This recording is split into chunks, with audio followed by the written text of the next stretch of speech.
Hello friends, welcome to our channel. இன்றைக்கி நம்ம சேனலில் பார்த்தீங்கன்னா 1 kg வெஜிடபிள் பிரியாணி தான் ரெடி பண்ண போகிறோம். வாங்க அது எப்படி செய்கிறதுன்னு இப்போ பார்க்கலாம். நம்ம விறகடுப்பில் தான் பிரியாணி ரெடி பண்ண போகிறோம். அதுக்கு ஃபஸ்ட்டு 150 ml எண்ணெய் ஊற்றிக்கிறேன். எண்ணெய் நல்லா சூடானதும் 4 பிரிஞ்சி இலை, 4 ஏலக்காய், 4 கிராம்பு, 3 துண்டு பட்டை, எல்லா ஸ்பைஸையும் ஆட் பண்ணிக்கலாம். இப்போது 1/2 கிலோ அளவுக்கு வெங்காயத்தை நல்லா ஸ்லைஸாக நறுக்கி வச்சுருக்கேன். அதையும் நம்ம இதோட ஆட் பண்ணிக்கலாம். வெங்காயம் பார்த்திங்கன்னா நல்லா பொன்னிறமாக ஆகட்டும், அந்த அளவுக்கு நம்ம வதக்கி எடுத்துக்கலாம். இந்த ஸ்டேஜில் ஒரு 4 பச்சை மிளகாவை அதோட ஆட் பண்ணிக்கலாம். அடுத்ததாக பார்த்திங்கன்னா இஞ்சி பூண்டு பேஸ்ட்டு ஒரு 3 டேபிள் ஸ்பூன் அளவுக்கு ஆட் பண்ணிக்கலாம். இப்போது இஞ்சி பூண்டோட பச்சை வாசனை போகிற அளவுக்கு நல்லா வதக்கிக்கலாம். நெக்ஸ்ட்டு பார்த்திங்கன்னா 1/4 கிலோ அளவுக்கு தக்காளி எடுத்திருக்கேன், அதையும் இதோட சேர்த்துக்கலாம். அடுத்ததாக பார்த்திங்கன்னா ஒரு கைப்பிடி அளவுக்கு புதினா கொத்தமல்லி இலையை அதோட சேர்த்துக்கிறேன். இப்போது எல்லாத்தையும் ஒன்று சேர நல்லா வதக்கிக்கும்.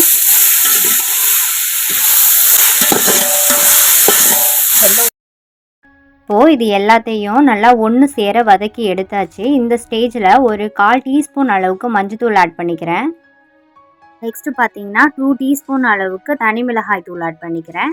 நெக்ஸ்ட்டு 1 டீஸ்பூன் அளவுக்கு பிரியாணி மசாலா ஆட் பண்ணிக்கலாம். இப்போ தேவையான மசாலா எல்லாத்தையுமே நம்ம ஆட் பண்ணிட்டோம்.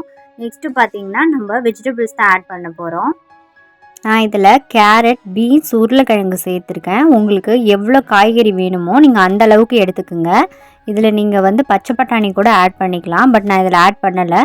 உங்களுக்கு வேணும்னா நீங்கள் அதை ஆட் பண்ணிக்கோங்க.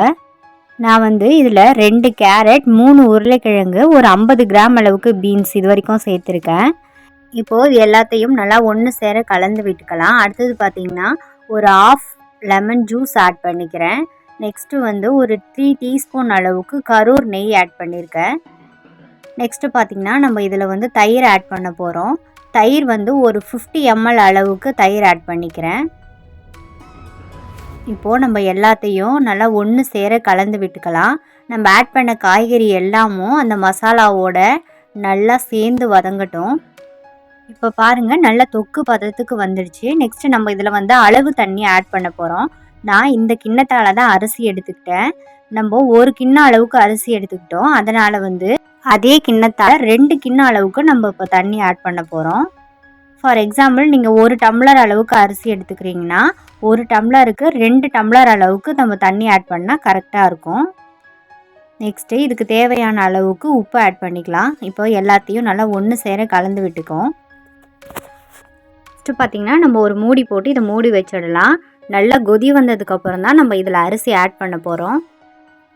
இப்போ பார்த்திங்கன்னா நல்லாவே கொதி வந்துருச்சு. இப்போ நம்ம இதோட அரிசி சேர்த்துக்கலாம். அரிசி ஒரு 20 நிமிஷம் வரைக்கும் ஊற வச்சுட்டேன். இப்போது நம்ம அரிசியை அதோட சேர்த்துக்கலாம்.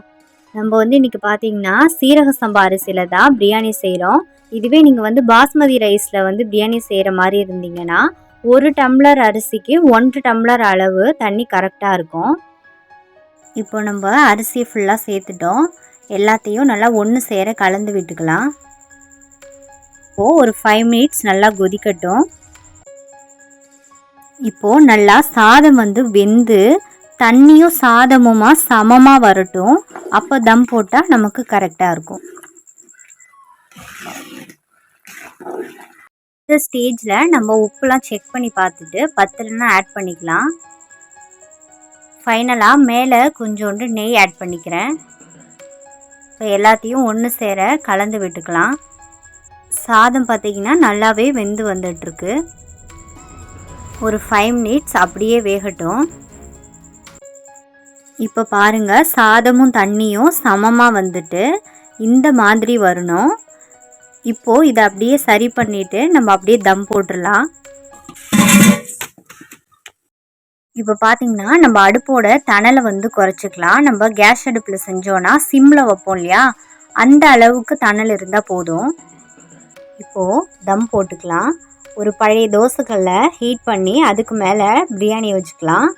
அதுக்கு மேலே வெயிட்டுக்காக ஒரு பாத்திரத்தில் ஃபுல்லாக தண்ணி ஆட் பண்ணி அதுக்கு மேலே வெயிட் வச்சுருக்கேன். ஒரு 20 நிமிஷம் அப்படியே இருக்கட்டும். 20 மினிட்ஸ்க்கு அப்புறம் நம்ம ஓப்பன் பண்ணி பார்க்கலாம். பாருங்கள் இப்போது 20 நிமிஷம் ஆகிடுச்சு.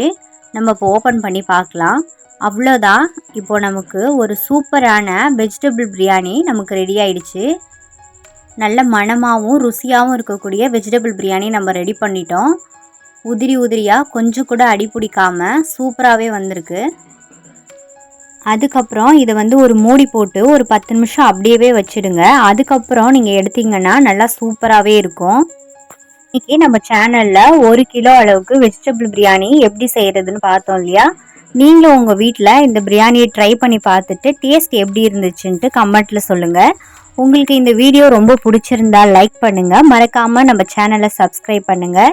Thank you friends.